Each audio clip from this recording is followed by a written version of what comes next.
We start. Thank you very much to our speaker, Jason. And I know Mr. Jason through the ACS hackathon, and we got to know about and we work closely on the hackathon. So, with the based on his experience and his skills, I thought, okay, I should introduce Jason to my class students to know about the how we can convert the project, because you guys are doing a lots of project. You have a good experience in commercializing and product knowledge. So that's the reason I invited. I already shared the profile with you guys, his background. He's working in ACS and he have done quite a number of startup project, and he was a co-founder for of the company, and we have a largest YouTube viewers. I saw in the previous one, I saw his YouTube channel also. So that's it. I think I will hand over to Jason. You can please, without further delay, you can start. I think this is our number. Yeah. Yep. So I'm just going to share my screen. So I'm going to talk about how to launch a software company from the proof of concept to the MVP, and as eventually, when it becomes successful, to beyond. So a bit more about my personal experience in the startups and funding space. I've sat on both sides of the table in terms of a company that's been asking private investors and the government for money. And I've also worked as a panelist where we decide which companies deserve money from the government perspective.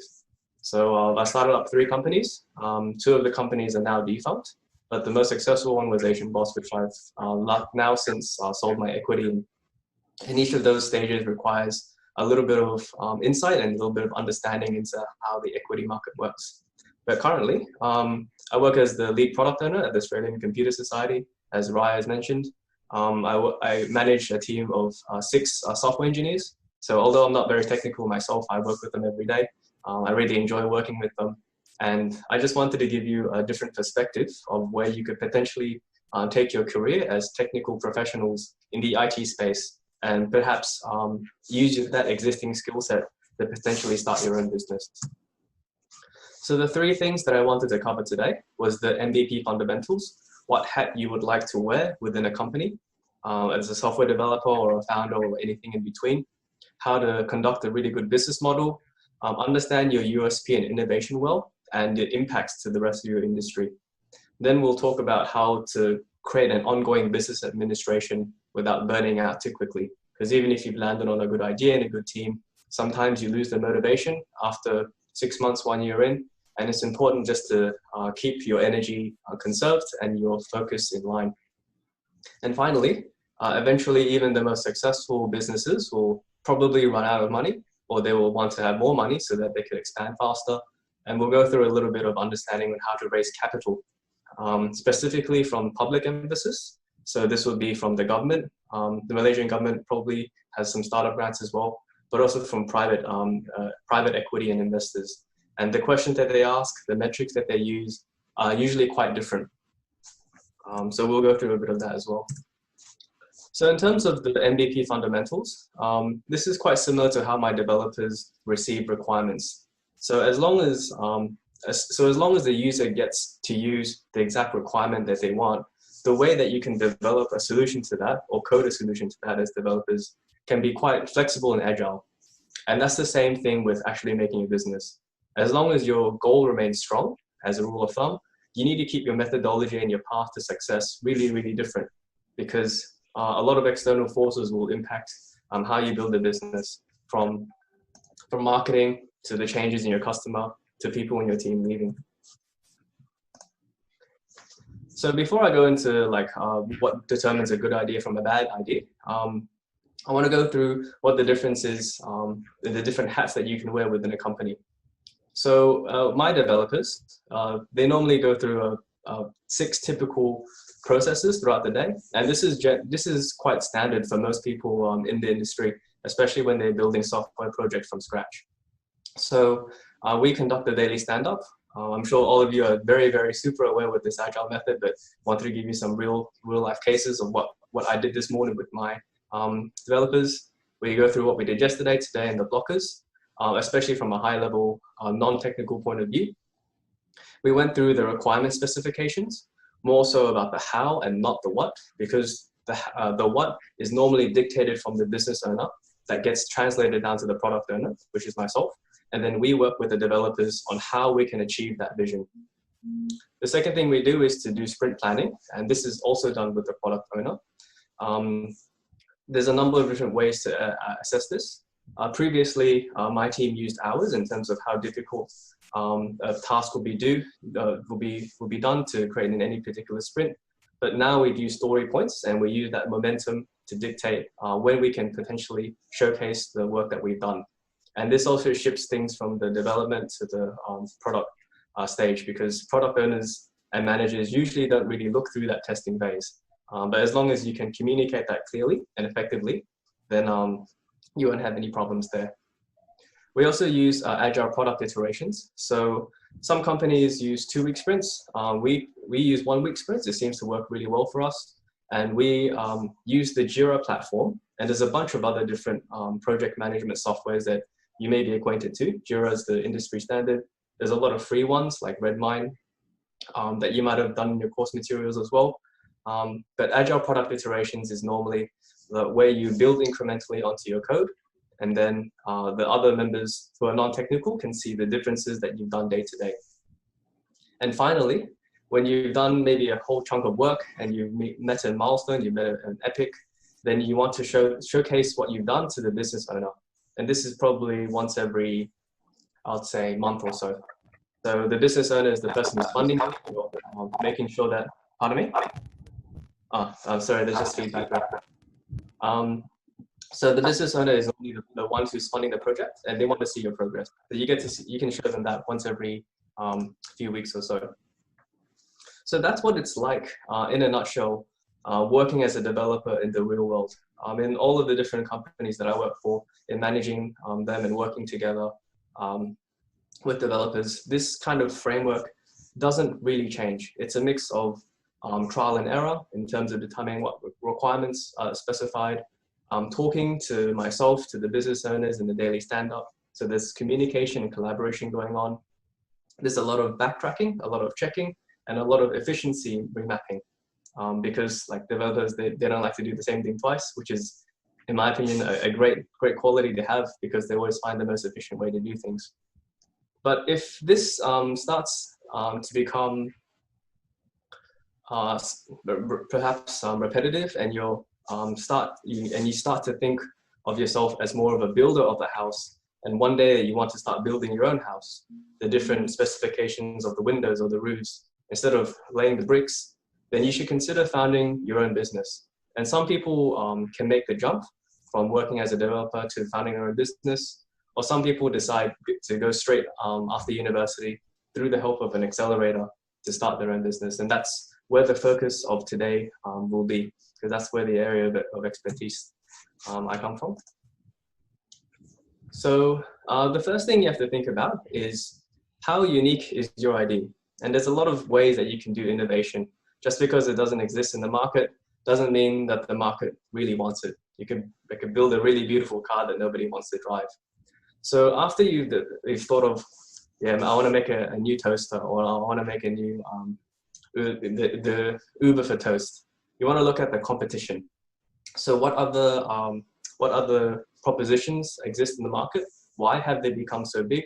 What makes their product perhaps the most popular ones compared to the rest of the other companies? What other features are they offering? What product development stages did they go through? And you want to kind of deep dive into the history, especially in the beginning, because the latest financial reports are normally quite incremental. All of the development happens in the first 1 to 2 years. And after that, it's more maintenance, it's more bug testing. And then finally, you want to look at the monetization. So how did the competition monetize their strategy? Is there a way that you can do the exact same service that they're doing, but in a different monetized way? So it doesn't necessarily have to be cheaper, but you could put the onus of the payments onto the supplier or onto the consumer in all sorts of different ways. So for example, each industry has its own monetization framework. Like if you're a lawyer, normally you get billable hours. If you're buying groceries, it's unit price per cost. And if you can cross-pollinate some of these industries with monetization models, that's also a really, really powerful form of creating a unique idea. The second thing you can think about in terms of analyzing how good your idea is to think about how protectable it is and how much you can protect, you can stop people from replicating or copying your idea. There's a couple ways to do this, and this normally is helpful for physical products. So I've seen a bunch of different ideas from new chair designs, foldable chair designs, to new computer screens, and you can patent or protect your technology through your respective patent office. So in Australia, that's the Australian Patent Office. In Europe, it's the European Patent and Commercial Office. And although this isn't a foolproof way, because people will still take and steal it, it does allow you to provide some credibility to investors that you're the first one to market this. And if you're able to expand your proposition quickly enough, then that's the case. I don't know enough about the Malaysian market to think about whether this is a key point, but especially because all companies are quite global now. If you're expanding into a Western country, this is something to look forward to. The second way to think about it is a high barrier for replication. So even if your product can be copied, if it's just a simple marketplace, can you produce like moats around your business? Are you able to accelerate your market adoption quicker? Are you using a code that even if they wanted to copy, would take years and years of academic research and understanding of the market to create? So you create an algorithm that would outperform anyone, even if they were able to look at it from the outset. And the third thing to look at about your idea is to see whether customers and the markets could use it. So have you identified a domestic user persona? A user persona is I guess the generalization or the stereotype of who you think the customer is. So a great example of this would be people.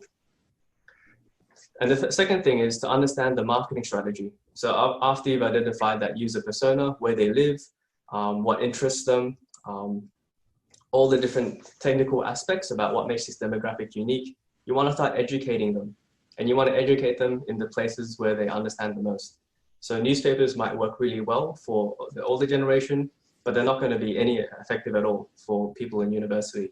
And likewise, social media might be really good for technically savvy business professionals, but they're not going to be effective if your customers are truck drivers. And understanding your value proposition to that specific user persona is also a really key indicator, because you want to make sure that the person that you're targeting actually feels happy and satisfied once you've met their pain point. So after you've validated your idea, you want to think about how this idea can make money. And the three key things here, and arguably the most important point, is the team capability. Who you are going to choose to take yourself on this journey. So once you've identified the idea, you're probably the founder. And there's three main skills that create a really good founding team. The first one is the salesperson, the one that can talk to people, that can hustle. The second one is the domain expert. He knows that industry really, really well, maybe because he's lived it in his entire life, or he's had some experience through a secondary source. And the third one, where I guess most of you would fit into this bucket, would be the technical genius. So most modern companies, especially if they're really, really scalable, require some technical genius behind them. The second thing is, if you don't have any of these skills, if you're just working with perhaps your mate that you've got a really high trust value with from high school, you need to get these skills through your advisors. So whether that's a brain trust, whether that's university researchers, could be RIAs, could be anyone that you know in your circle that can fill in that gap to expand your market, then put that onto your founding team. And finally, contextual experience. So even if you have none of these skills, some of the biggest indicators of a strong team are people who have created businesses before or have failed spectacularly in some facet or another. So they've demonstrated that grit, that ability to push through adversity. And you'll go through a lot of potentially difficult times, especially in the beginning when trying to launch a product. But the rewards and the gains will pay off definitely in the end. The second thing is you've found a really good idea that people want, but how big is the market? How big is the pie? If only 2 people want to solve it, then you've only got 2 customers, and you can only make like maybe $20 or $30 from them. So there's 3 ways that the industry calculates market size. The first one is the total available market, which is how many people in the entire world have this problem that you're trying to provide a solution for. The second thing is the serviceable available market, and that's how many people you can realistically target in your first 1 to 2 years of operation. So if you're living in Malaysia, then probably most of your initial customers will be Malaysian. And from there, you want to talk about the serviceable attainable market. So from those people in Malaysia, have you identified the archetype? Perhaps you're targeting women who want toast. Perhaps you're targeting high school students who want a specific app that can share kind of their user stories with other people. So the last thing, which kind of makes up this chain of value delivery, value capture, and value creation in terms of the business model, is all to do with the channel to market. So even if you've got a really good idea, you started to develop this product, what channel are you doing? How are you driving people to actually buy your product? And that's where you deliver the value, you capture the value, and then you create the value in a continual circle. So there's 3 things you want to look at. You want to look at, is your channel in the same domain? You don't want to be selling toilet seats to truck drivers, for instance. How big is your reach?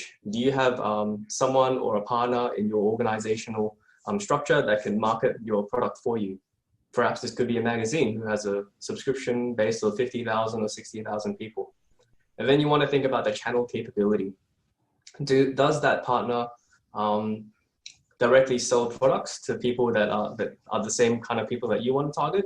And in that case, then you could have a revenue share model. You could sell stuff on top of that as a package together, as opposed to if it's just purely a magazine or a newspaper where they're just directing information in a one-way flow.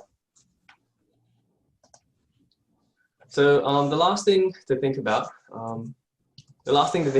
before thinking about how far your business can go, is the talent pipeline. So as you expand from a proof of concept to an MVP, are you thinking about what talent you will eventually need? So if you need developers, are you going to be using them in-house as contractors or as your own founding team? Most of the development probably in the beginning stage will be done by yourself and the outsourced team, in the in-house team, because it's quite expensive.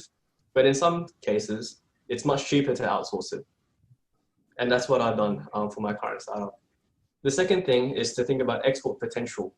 So the founders that think global from day one, it doesn't necessarily need to happen for a few years, but the sooner you think about making your business as international as possible, the more likely it is to succeed in the long run. And if you define a nominated geography, so the first country that you might want to expand to might be Australia, then you kind of have to know what the Australian market wants, what the Australian market looks like at this as a stage, the age demographics, the needs and the education. And then you can start to look at potential partners when you get to that stage. So there's 2 ways to export effectively. It would be to set up a presence there. But for most startups, especially at the MVP going onwards, it's much easier to identify a partner, ideally another small business at the same level as you, and then they could sell your product for them, and then they get a bit of the revenue share every time they make a sale. The last couple of things is to have a think about where the current market lives, where the current market stands, and where it's trending and where the forecast would be. So nobody can tell the future. So COVID-19, for example, was a black swan event. It just came out of nowhere, impacted a lot of industries at once, and it damaged a lot of revenue streams and business models. But like taking those kind of big events out of the way, do you have an idea of where the industry is going? Are people aging? Are consumer tastes changing? And this doesn't need to be, again, explicitly clear. But if you have an idea and visualize that happening, then you can kind of prepare yourself for a bunch of different scenarios that will happen in the next 1 to 2 years. The market changes slower and quicker than most founders realize. And that definitely was the case for Guardian Shield, which was the mouthguard business that made out of resin. That eventually moved, because sports became an increasingly popular thing, but contact sports became less and less popular. It meant that our revenue stream started to dry up because a lot of the big players decided to get really cheap off the shelf rubber products instead of custom made mouthguards. And then last thing is scalability. So vertical and horizontal scaling is about how you're going to expand the business in targeting the same customer, but providing different services to them, or targeting that kind of stream, that supply chain process, and providing products to those people on that chain. So I'm trying to cram a lot of information and a lot of ideas into a very short period of time. So maybe I'll just quickly stop here and ask if there's any questions. Alternatively, you can ask them onto the chat.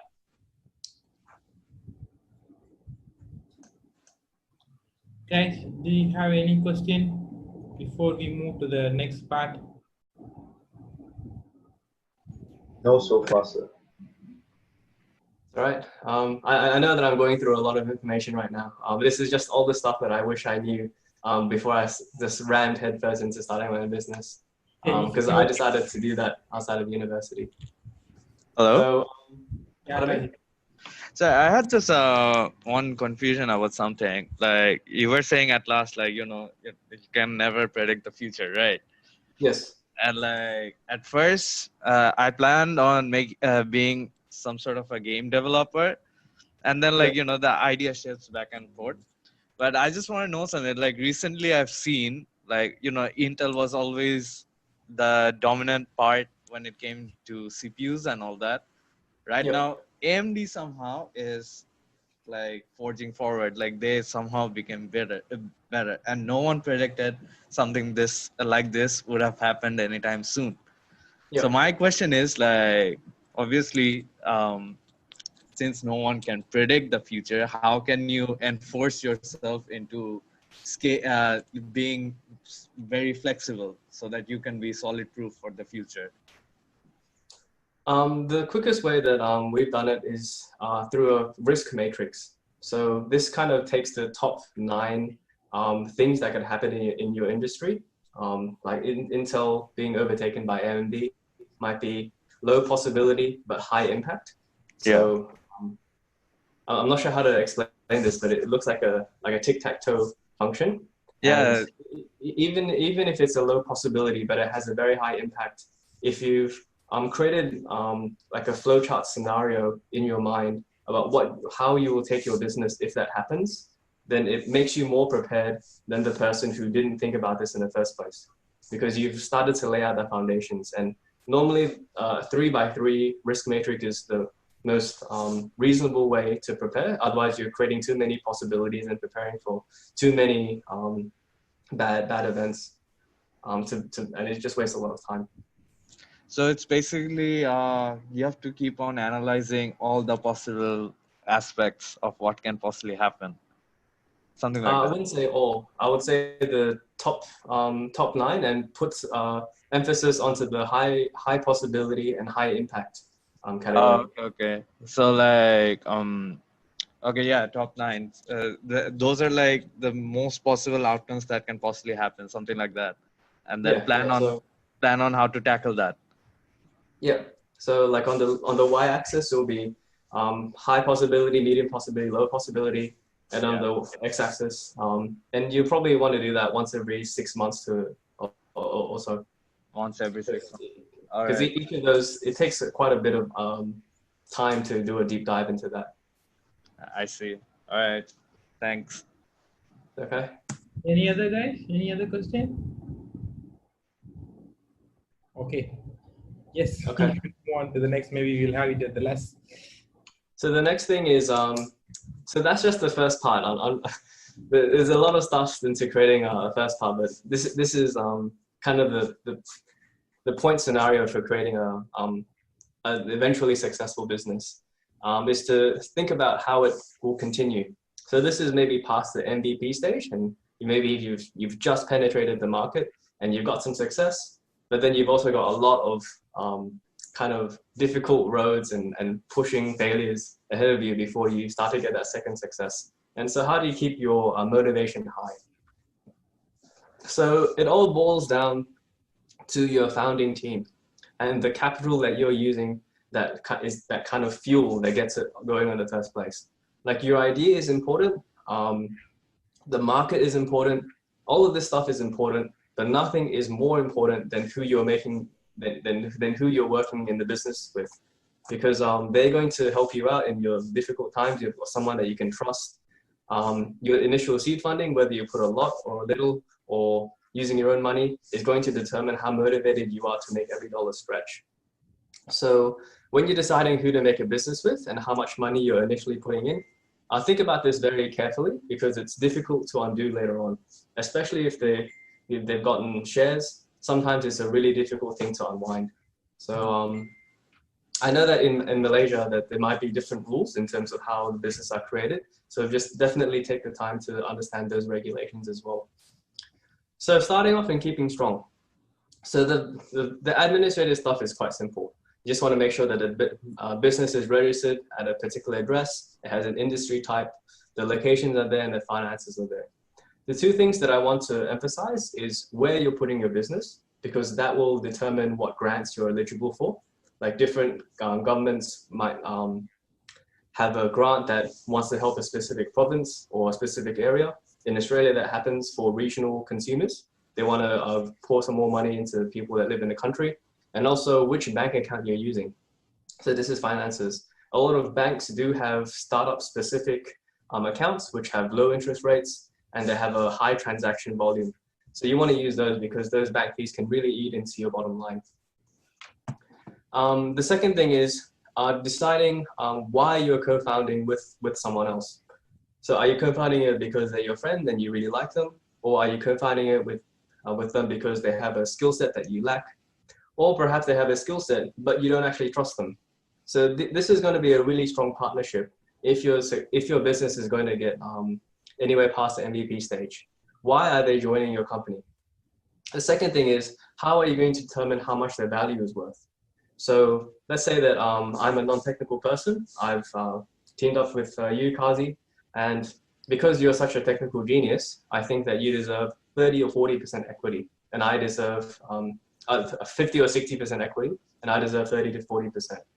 And because there's another person that we may know who's really good at marketing, but marketing is easily outsourced. So instead of giving them equity into the company, we're just going to give him payroll. We're going to pay him $2,000 every time he puts a post onto Facebook. So determining that balance is also really important because it's difficult to undo later. What are the time skills and time commitments? What are the skills and time commitments? So even if someone has the skills that you're looking for, do they have the time to actually sink into the business? And are you guys on the same vision? To keep your business growing and to keep people engaged, you need to do continual web and marketing presence. People's memories and their attention spans are really, really, really low right now. And they're going to continue to get lower with more social media stuff. So you need to continually make content, a web domain, content production, understanding when to market.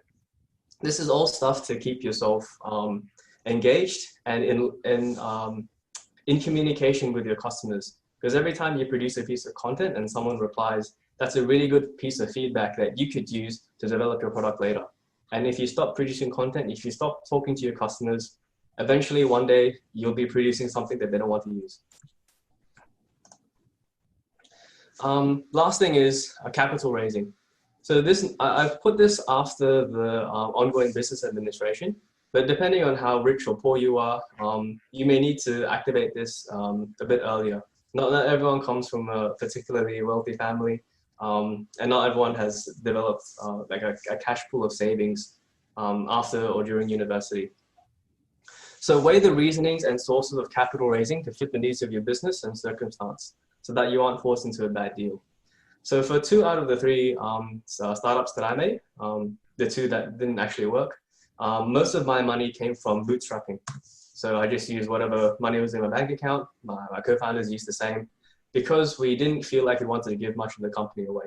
But sometimes that's actually a good thing because the earlier you get that 100K and they take 10 to 20% equity, that initial money can actually allow you to hire the best developers or the right people to get that first foot out the door. So I'm going to talk about my experience getting money from the government, public funds, getting money from private companies, VC funds, and kind of the common criteria that they have. Because 70% of the questions they ask will be the same, and then the government will ask you a special 30% and private will ask you a special 30%. So what is something that everybody asks? everybody's going to ask what your problem is. What are you solving? Do you know who the customer is? That's something we've just gone through. They'll ask you about your solution and value proposition. What are the customers gaining? Are you providing real relief to them, and have you validated that? The market size, the familiar terminology, TAM, SAM, and SOM, which we went through just then. Business model, especially to do with monetization. The government and the private companies are going to ask, how are you going to make money out of this product, even if you have already met a specific need that the population wants? They want to ask about the current competition and the future trends, so that risk matrix can provide some really good documentation about how this would work. And finally, they'll want to get to know you guys as founders. As a general rule of thumb, the government and the private investors are more likely to invest into a mediocre idea who is being founded by a really strong and capable team, rather than a really amazing idea that is being founded by a mediocre group of people. Because eventually, the strong founders, the ones that can outbeat the competition, they will eventually get to the right idea if they're using the right product processes. So this is something I'm going to talk about in public funding emphasis. So I've received a bit of money from the government, and I've also distributed money on behalf of the government. I'm not going to go into too much of the specific issues. I know that corruption exists. I know that all of these back-end deals do exist, but for a lot of government grants, there is a framework that we can use. And if any of you do end up in, for example, Australia, then this framework will be especially useful. But governments care a lot about where the location of business is. So in Australia, as I said before, they would prefer if businesses were developed and became successful in regional areas, because right now the country really needs more workers in those areas, and Australia has a really strong export of agriculture and agribusiness. So this is going to change based on where you're from, and I'm sure Malaysia has its own set of preferences. They're going to want to see more than just how much money you're making. Do you have any economic, social, and environmental benefits? So does your business perhaps assist people who have mental illness? It can still make money. Is it going to make the environment a little bit cleaner? The government will give you bonus points for this. Labor forces and markets. Where are you hiring your people? Are you going to produce this actively in Malaysia or in some other part of the world? Where is the brain drain going? And finally, what about the public utility and the specialization? Are you helping the government do its job a little bit better?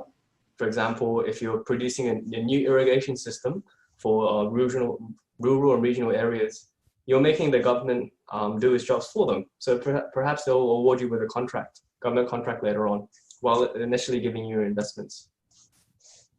For private funding emphasis, the focus is nearly always about the ownership split and how you're going to get the money. So they're going to ask, because I'm giving you 100K, I'm going to want something in return. Whereas the government normally gives grants out in the hope that you eventually become successful and pay taxes. So the question will always be about how much percentage should I get for my money, and when should you get the money? So there's different ways of negotiating this, in the direct injection, safe note, staggered outcomes. So if you do a certain thing, if you hit a milestone, then the venture capital will give you money. And this is really, really difficult to forecast, especially if you're not in that position yet. They're going to want to ask about your valuation and growth expectations. So how much is your company currently worth? And the way they normally do that is to look at how much previous investors or how much revenue you're currently growing at in comparison to your expenses. So if previously a company gave you $100,000 for 10%, then your company will probably be worth around $1 million. If no one has given you any money yet, but you're making $50 for every $10 that you're putting in, and you got 1,000 customers, then your company would be worth about $500,000. So they normally do that calculus in their head to see what is a good percentage to money ratio they're going to ask. And finally, there is a lot of personal connection and trust in terms of VC money. They're going to want to get to know you. They want to trust you. They want to be able to call you on the weekends to see how you're going with their money. So although there's a lot more money in private funds, there's a lot more strings attached, and you definitely have to give away a little bit of your company to become successful. And that's the end of the presentation. This is, in a nutshell, the next, all the considerations you have to think about in the next 5 to 6 years if you decide to wear the hat of a founder in a software development company. I'll open the floor to some questions. Otherwise, I'll hand it off to you, Rayaz, and you can continue on with the lecture. Yeah. Guys, do you have any questions? Yeah.